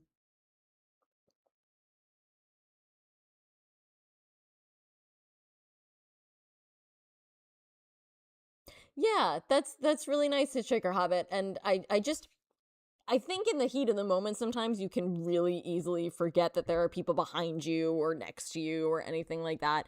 But it's just, yeah, I am always very concerned about that because, especially as somebody who's a bit shorter, I know how easy it is to have, your view blocked by things. And so it's never a bad idea to be mindful. I don't think anybody does it to be spiteful, like, I'm going to block the people behind me. But, it can happen, and it's just a good thing to be aware of. Like with my dad, when I looked over and saw that he kind of had his phone kind of high, and I'm like, hey, let's not do that because you're gonna block the people behind you. It's just like things like that. I think just a little bit of mindfulness goes a long way. Um, One of the other things that I wanted to talk about was transportation. I know I've talked about this in previous live streams about being very careful with your transportation if you need to take it or choose to take it to get back to your hotel or wherever you're going after the concert. Um, Ubers and Lyfts and taxis tend to be very, very rare during concerts, and they also tend to price gouge. So it's never a bad idea to have a backup plan. Like we got lucky. Our hotel had a shuttle service that they were running, and it was like we were still in traffic gridlock. Like getting out of there was still kind of painful because man, oh man, was the traffic super heavy. But it's nice to know that you have like a dedicated shuttle that's going to pick you up at a specific time and take you back, and you don't have to deal with the traffic. And it was nice to not have to walk back in the heat. So it's like we got lucky in that respect. But not every shuttle is as good or as reliable. Not every service that takes you to and from is as good or reliable. So it's definitely just like be mindful of your safety, be mindful of what's around you. Uber and Lyft, sometimes people will try and say, "Oh, I'm available for Uber and Lyft," and that can be a bit of a sketchy practice. So definitely something to be aware of, not just for concerts but in general. And there's also, like I said, intense price gouging. By the time we made it back to our hotel, we actually saw a lady there who had said, she was like, "Oh, did you guys go to the concert?" We're like, "Yeah, we just got back." She actually wasn't staying at our hotel. She was staying elsewhere, but she had walked. She's like, I wanted to walk away from the stadium so I could try and get an Uber. She finally was able to get an Uber because she had left, the area where the concert itself was, but it was like $150. She said it was literally $150 to get an Uber back to her hotel. That is unbelievable. Yeah, Sonia, that was uh a big point of contention. I've told the story before about PTDLA and like just getting lucky enough to get a taxi because I know there were some people who were stuck at SoFi Stadium until like 3 a.m. That's really, really crazy. Wow, 2 hours to walk to the station that was meant to take 30 minutes. That's crazy. Oh my gosh. Yeah, and it's like our hotel to the venue was walkable because we had done it on Saturday night. We were like, let's go over and see what there is to be seen. Let's get an idea of what it feels like over there. So we walked over and it was kind of a lot. Like it was even after sundown, it was hot. It was a little bit of a winding walk. So it was doable, but we're like, we don't want to do that if we don't have to. So um that's how we ended up with the hotel shuttle that the shuttle service that was there. The major downside of the shuttle was that I don't think his air conditioner was working, so that kind of was not fun. Like to be I'm like, okay, it's like 100 degrees outside and there's no AC on this very full shuttle, what the heck. But otherwise it was nice to know that we had like a dedicated spot to go back and get this shuttle, and we knew that it was going back to our hotel. And that was to know that there was no issue with that, like you just get on the shuttle and this person's going to take you there, is a huge peace of mind. And to know that, hey, we paid for that, that morning, the price wasn't going to go up. It's not like we were going to get price gouged, because we had already paid. So that was extremely helpful. But yeah, I know unfortunately not every hotel offers, shuttles and things like that. But definitely I feel like transportation is always an issue. I've The only time that I haven't had an issue with transportation was Jin's concert. And part of that was because the first night we stayed at a hotel that was about a 3-minute drive away, and we got lucky enough that we were able to get an Uber very quickly. But the second night we stayed at a hotel that was literally right across the street. So that was amazing. That was the one and only concert where I wasn't worried about transportation.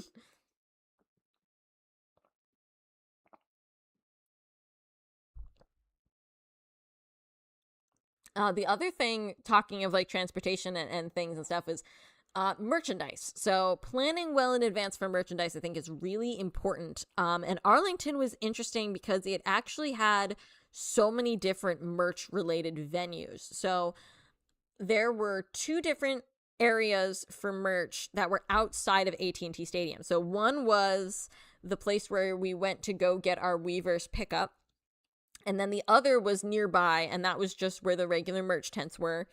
And then they did also have merch at AT&T Stadium day of, but it was really interesting. This is the first concert that I've been to where it's been like the merch has been so like diversely distributed, like in different areas and locations, and that was actually kind of a fascinating way of doing things. I will say merch pickup for Weavers, I don't know if you guys experienced any issues when you guys did it at your concerts, but merch pickup for Weavers was so smooth. It was like such a smooth experience. If you were at my previous live stream, you'll know that I was getting the merch that day. And I was able to get two shirts, and going and picking them up was like a fantastic process. I was like, oh heck yeah, I would do that again.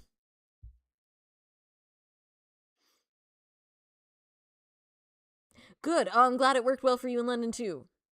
Yeah, the pre-order merch was fantastic. I loved that. It was in an indoor venue for us, so that was really nice. And then the other merch was just like right next door.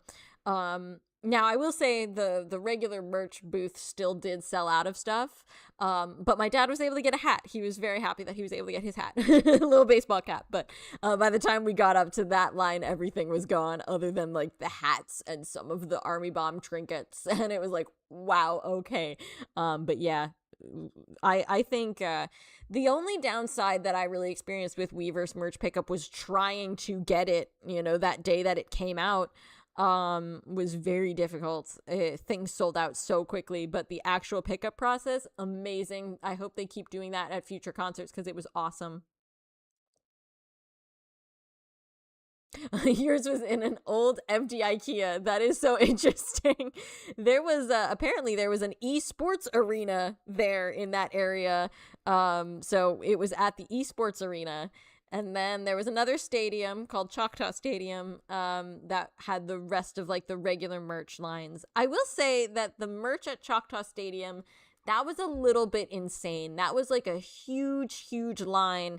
And kind of nobody really knew where to go. It was like it was very confusing, and I just feel like nobody really knew where to direct us. So like yeah, that was a lot. It was a little bit, the regular merch was a little bit crazy, but absolutely no complaints with Weaver's pickup. So something to keep in mind is, you know, if you're doing merch in your concerts or in future, is like sometimes they'll be in different locations from where the actual, you know, stadium is, so that's something to be mindful of. Sometimes there'll be different policies, like with Weaver's pickup you need to make sure you have your QR code. You know, you'll want to make sure that you're there for your time slot, although in for us they were like, yeah, all time slots you can just go in. We're like, oh, okay, cool.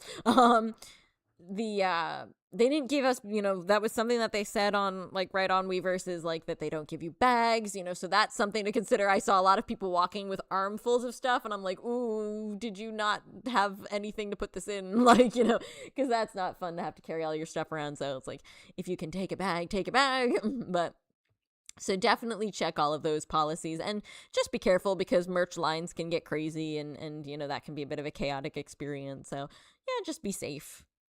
As well, yeah, the online jersey sold out in 4 minutes. Yeah, that was crazy. That day that all of that came available, and stuff sold out so fast. I had already like kind of like planned everything out, like with my parents, like, what do you want? I'll get you this, I'll get you that. But even so, it was like a mad dash. It was ridiculous. Things were like selling out as I was looking at them, and I'm just like, this is just for merch pickup in one area, like one stop on this tour. Oh my god, the merch for this tour, like the merch sales have been insane to me. Like, I cannot believe, I mean, obviously I can believe it's BTS, but still, I can't believe like how fast the merch sells out and how much merch has been sold. I'm like, this is wild, you guys. Like, that's true too, Hitchhiker Hobbit. It is a nice experience to like, and it was very fun. They were playing BTS music when we were both at the Weverse pickup area and at Choctaw Stadium. They were playing BTS music, so that's really fun. You know, that's like a nice element, and it's also a lot of armies tend to give out freebies while they're in line, so that's fun too. You can get freebies and things like that.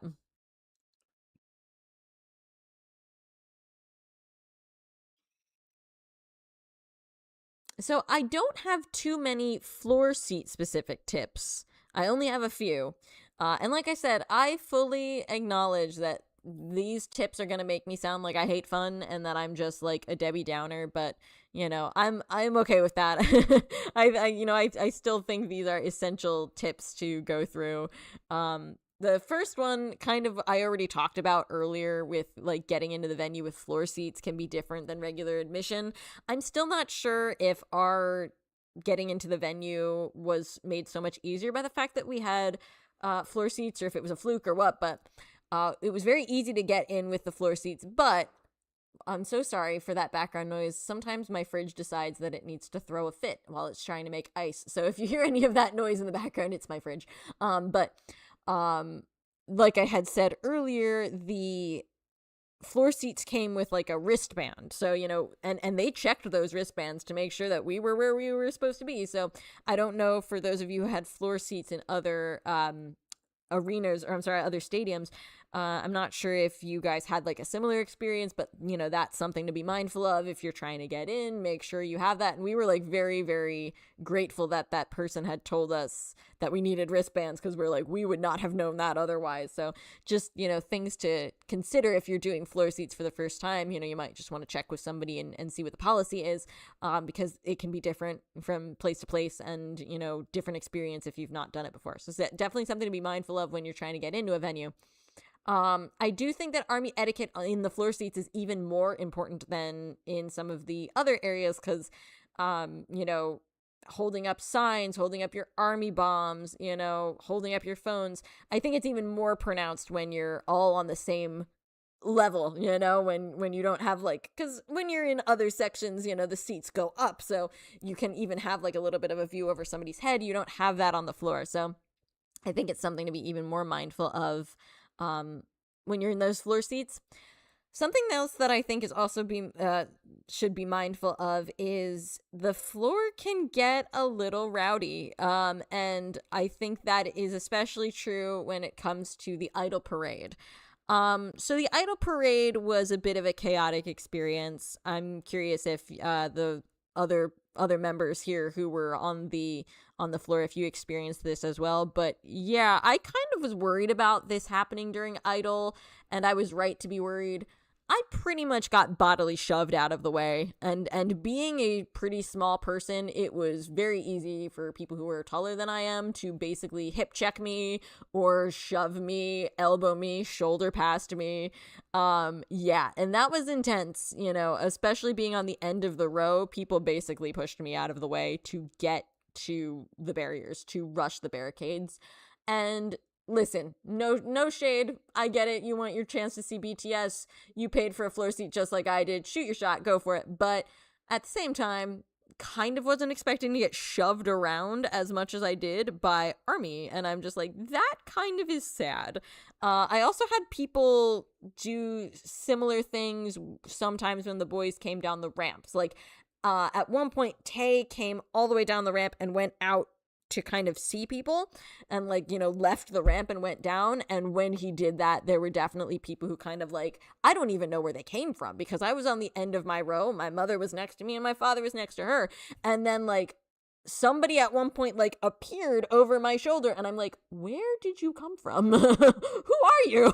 So, people kind of have this tendency to leave their seats and push, and like I said, I get it. I really do. But it's definitely something to be mindful of if you are on the floor, to be aware that people might do that and kind of protect yourself. But also it's something I think that other people should consider as well, of just hey, can we not risk trampling people? Yeah, my mom was like, you looked like a ping pong ball. People were just basically shoving you around, and I'm just like, yeah, I felt like a ping pong ball. I don't even know what happened. But definitely something to consider.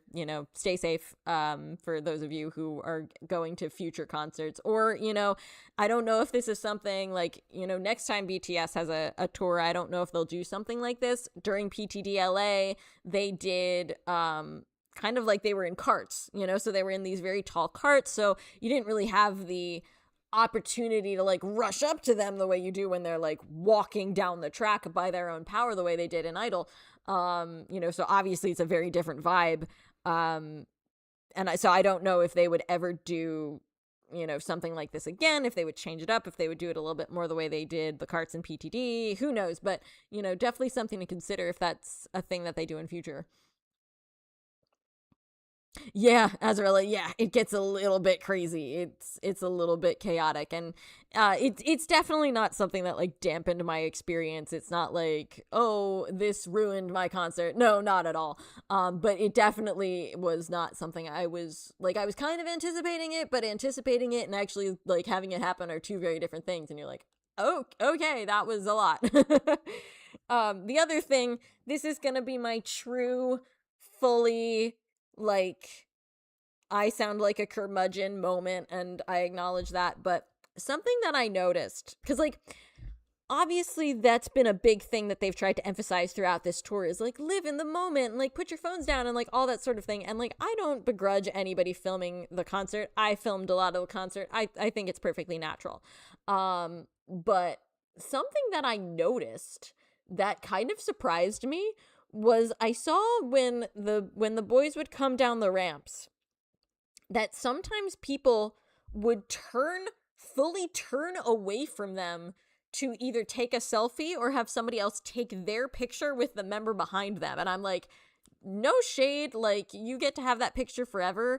But to me, I think the best part about floor seats was being able to look them in their face and make eye contact with them. And when I say make eye contact with them, I don't mean they looked right at me and made eye contact with me.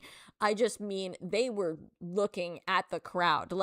When Namjoon came down the ramp during Butterfly, he was looking at us, he was looking around our section. And that meant so much to me, to be able to basically kind of just like, I was locked in. I was just like 110% focused in that moment on him right in front of me. And that to me made the floor seats worth it. Other people have different things that they're looking for, and if that picture is what means the most to you, and you want to keep that picture of you with the member behind you, and that's going to be like the thing that you take away from it, no shade, go for it. But I was so overwhelmed just by being able to look at them, and to acknowledge in the moment how much BTS means to me, how much they've given to me over the past few years, how much I've taken away from being an ARMY. Just being able to look at them like that was so magical. Like, anytime I talk about it, I start to get a little bit choked up because it was just so wonderful. Yeah, absolutely, Hitchhiker Hobbit. It's just it's such a gift to be able to like look at them that closely. And like I said, even if you're not like directly making, one-on-one eye contact with them, you still feel like you're kind of making eye contact with them, and that means a lot. Yes, absolutely. That is so true, Azarella. It's just like those moments that they want to share with us, and the funny things that they want to do, or the interactions that they want to have, it's worth it to live in the moment and enjoy that moment and not be like, "Oh, I got a picture of that." It's so worth it to, you know, just be able to share a human interaction with them. That being able to look at them like that was made it all worth it for me. And I can't imagine, you know, taking myself out of that moment to do something else. I wouldn't be able to do it. And like I said, does that make me sound like a killjoy and a curmudgeon? Maybe. But yeah, just being able to live in that moment and just stare at them, like, and I know that sounds creepy, but like, to just be able to acknowledge, like, I am looking at a member of this group who means so much to me, like, meant the world. Yeah, it was surprising to turn your back on that. I don't think anything could have like convinced me to look away.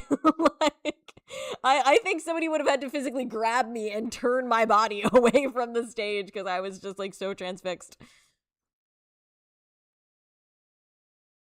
That yeah, I always like that too, AK. I think that's a really nice experience if you're able to go multiple days, to just like have one day be like, I am focused, I am in the moment, and then have the other day be the day that you're like, maybe now I'll take some pictures and videos. It's, and I think it's all about striking a balance. I think that's important. Like for me, when they came down the ramp, I didn't want to show them my phone. I didn't want them to be looking at my phone. I wanted them to be looking at my army bomb. I wanted, like, I was waving. Like, I probably looked like a crazy person because I was literally like, I was waving to Namjoon, I was waving to Tae. It's just because I wanted to be in that moment of like, yeah, I'm here, I'm seeing you, I'm watching you, I'm not, trying to get the picture perfect photo that I can like post on social media. I want to be in this moment with you. And I think that's something that you can balance those things. And I think that's something that people should be mindful of just like, I will never, ever, ever forget being able to share that moment with June, or share that moment with Tay, or, any of them. And yeah, it's so special and precious. And I think it's such a gift. And that would be my advice. If you're ever in that position, floor seats, anything like that, just enjoy that moment. Take your pictures and videos, but enjoy that moment. That's my advice. And I know that sounds probably really cheesy, but I think it's important.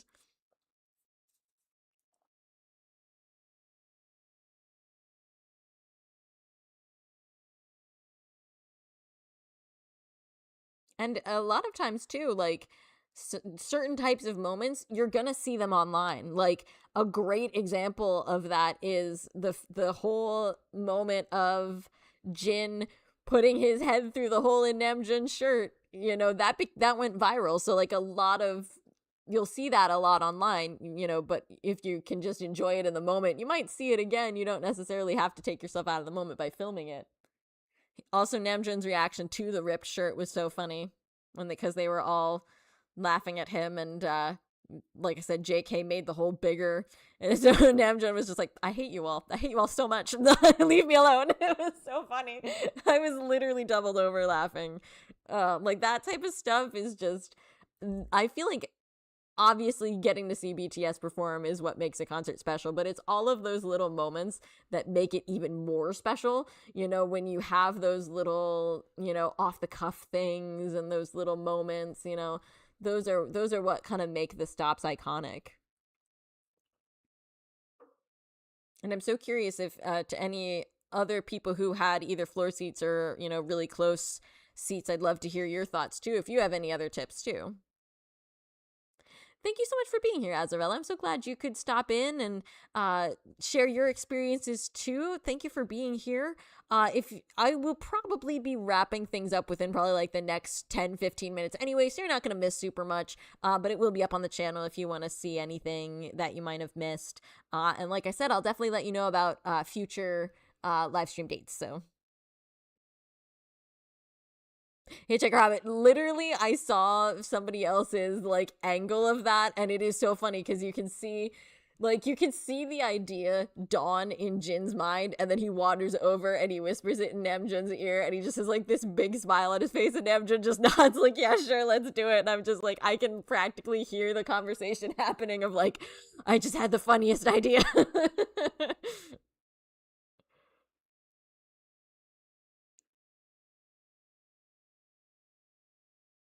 Yeah, it is definitely a strange balance, and that's part of why I like to record but unobtrusively, because like I'm the type of person where when I'm in the moment, I'm so like it's so overwhelming that I almost forget things, so I like having the ability to film it and watch it back later is really helpful to me, because sometimes I just forget stuff, and then I don't want to forget all those precious memories.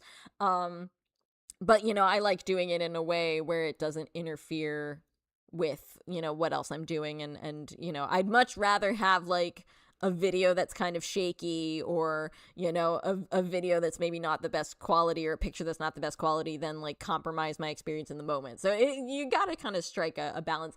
I thought I was gonna be clever and try to have like a camera, like a wearable camera, but the old adage that you get what you pay for is very appropriate, because I ordered a very inexpensive one, and it was not great. But it's still kind of fun to have, like, even though it's like really bad, because it's jerky and like I'm jumping up and down and dancing and stuff, so it's definitely not the best quality footage. I'm still kind of glad I did it, because it's still kind of fun to just have had that camera on and running, and like honestly I forgot about it, like I forgot it was there, and so I have like everything.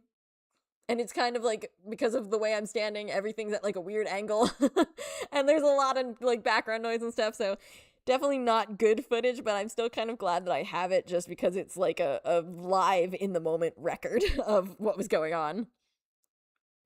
Yeah, concert amnesia. Like when I went to PTD LA, same thing, I filmed a lot of that, but with my phone held kind of low, and I didn't want to interrupt my experience or the experience of other people around me.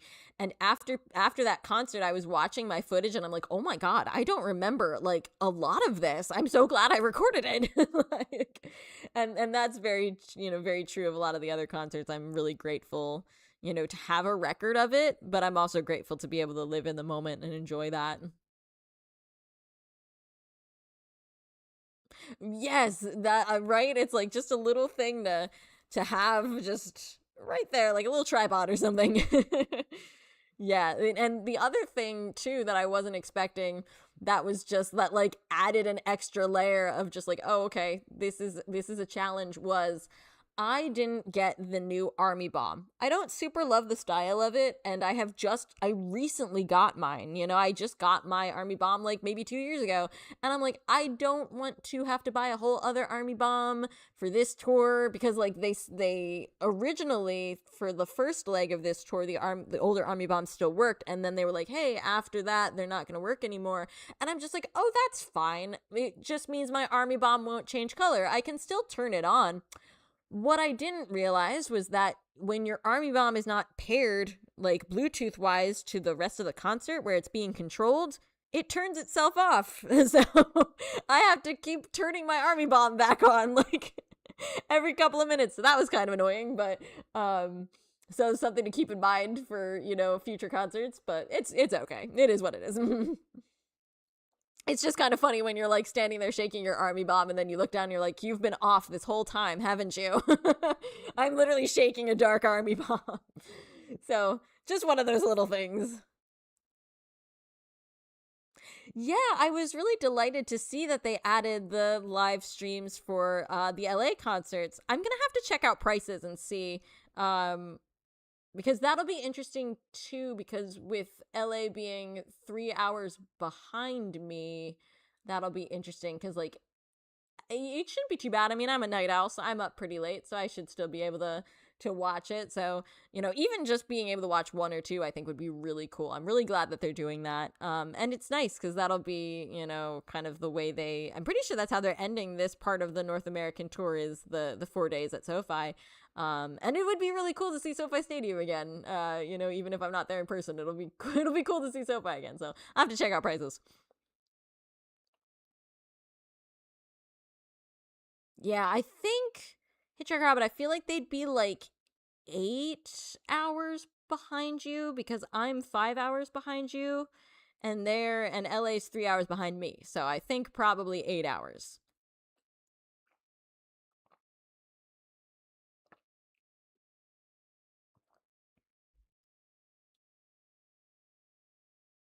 So what does that even mean? If they were doing their concert at 8 p.m., that would be like 11 for me.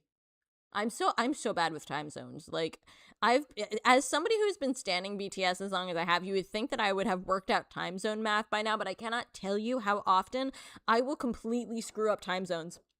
I once set an alarm to get up for a merchandise drop that I thought was happening at like 4 a.m. and I'm like, no, you're dumb. Like this is not at all how time zones work. I'm so bad at time zone math. I don't even know why.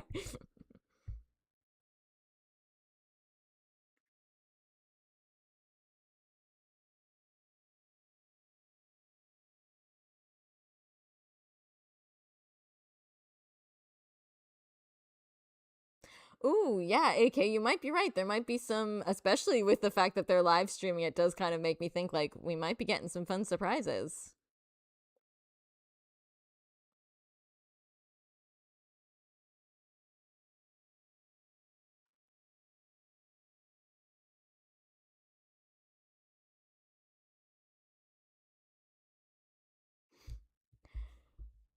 So as I start moving into wrapping things up within like the next couple minutes or so, were there any other questions that you all had? Any other tips from your concerts that you wanted to add on?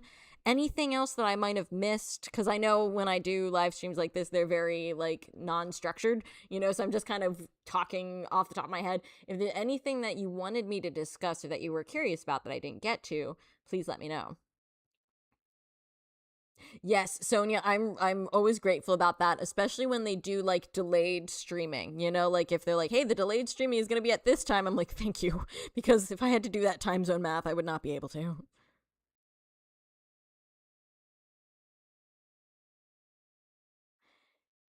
Yeah, so yeah, it would be about probably I don't our concert started at 8. I don't know if they would also start at 8 for like 8 p.m. for LA when they do the live stream, so yes, I think etiquette is probably the biggest takeaway from this concert. Is just And I get it, because we have a lot of new people in the fandom. They might not know these things. And, sometimes you just get carried away in the moment. But I do think Army concert etiquette is something that really needs to be emphasized, and maybe needs to come back. And, I would love if the people who are newer to the fandom and maybe this is their first concert, if they kind of learn the lesson of concert etiquette and the way you carry yourself as Army in the venue, in your hotels, in the city. Just like it's super, super, super important. And earplugs, yes, definitely earplugs. Can't recommend that enough. Kind of like, I'm very much an advocate for having backup power for your phone. That's my big thing, is like backup power for your phone. I think concert earplugs are another one. Those are the two essentials. And maybe I'm wondering for the live streams of the LA concerts, I'm wondering if they will do like a delayed streaming as well, or if they'll just be like, it's this or nothing. I don't know. I'll have to look into that. It's been very strange. It's been a weird week for me. Like, I'm actually shocked that a week has passed since concert day, because it's been a really fast week, and I've definitely been like I've had trouble focusing again. So my brain's still a little bit scattered with trying to do things like, let me check those dates and times, let me check those prices. Like, I'm still a little bit in la la land, I'm not gonna lie. So I need to come back down to earth and get myself focused.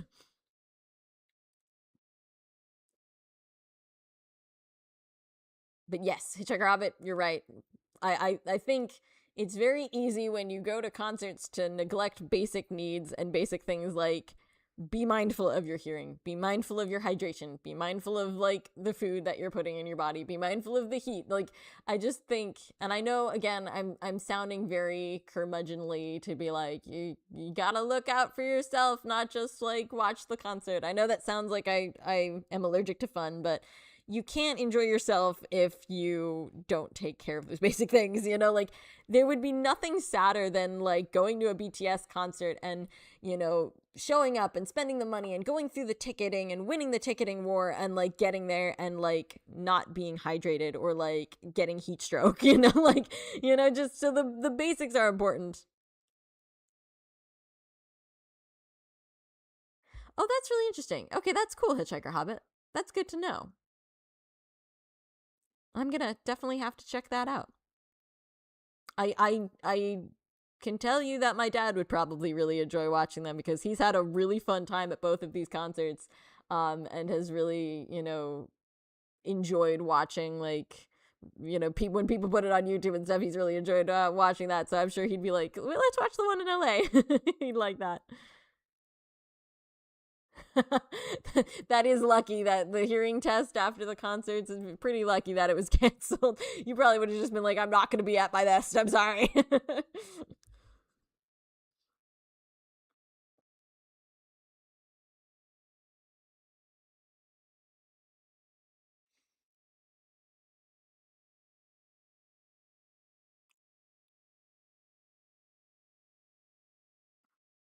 Yeah, I'll have to see. That's a really good question. I think it's a nice option though, because I always think it's fun to be able to stream the concerts that you can't go to, and it's just like, if you want to buy those tickets, you can. And it's just a great option. It's a great option to have. I'm really glad that it's something that they've continued to do post COVID, because obviously for so long all we could have were online concert live streams, and I'm glad that it's not something that they did away with after COVID, because I just think it's a really good option. It's a really good thing to have. Like, I like being able to watch the one in Busan, when they did the Busan one for their anniversary. That was like a real treat to be able to watch the stream of that one. So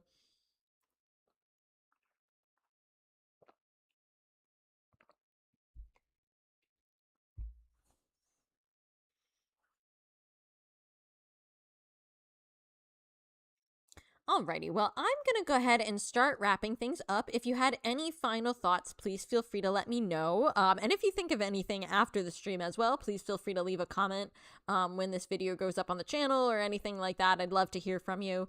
Um, like I said at the beginning of today's stream, upcoming live stream dates are still a little bit up in the air for me because I'm not sure about my work schedule, of course.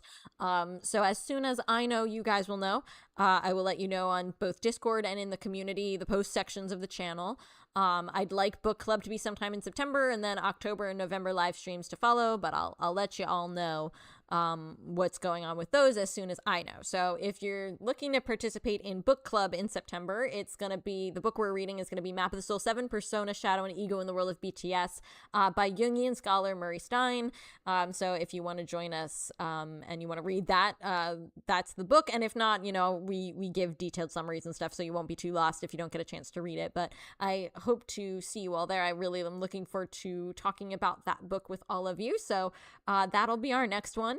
And thank you, Hitchhiker Robin. I'm so glad that you enjoyed the stream. Like I said, I've been really excited to be able to talk and share experiences with all of you. It's fun to be able to come home from a concert and like share experiences with my friends and my coworkers and stuff, but it's not nearly the same as being able to share and talk about the experience with all of you because you understand it, and when you share it with like your coworkers and stuff, you kind of have to explain what's going on a little bit. Whereas with all of you, and it's a very special thing. So thank you for letting me share. Thank you so much, Sonia. Yeah, I love our community too. It's always such a delight to come on here and talk with everybody. And I'm always so grateful to be able to share this stuff with all of you and have you guys share it with me. So thank you as always for the support and for being here. I really do appreciate it very, very, very much. And I'm looking forward to book club too. I can't wait to do book club. I've really been enjoying it. You guys have really made it awesome and special. So I'm really looking forward to book club with you all. So thank you so much, everybody, for being here. Thank you for, I know it's been a bit of I haven't been able to live stream as frequently. There's been a lot of gaps in between my streams. So thank you for your patience as I kind of, roll through everything. August was a very busy month between like prepping for this concert and work shifts, and my birthday was in there, so it's like August is kind of blown by, and so thank you for your patience with me as I've kind of rolled through everything this month, and I can't wait to do book club with you also. Thank you so much as always, and I hope you have a good week ahead of you, and until I see you for the next live stream, those of you on Discord, of course, I'll see you over there, but until next time I see you, I hope you all have a really good rest of your August.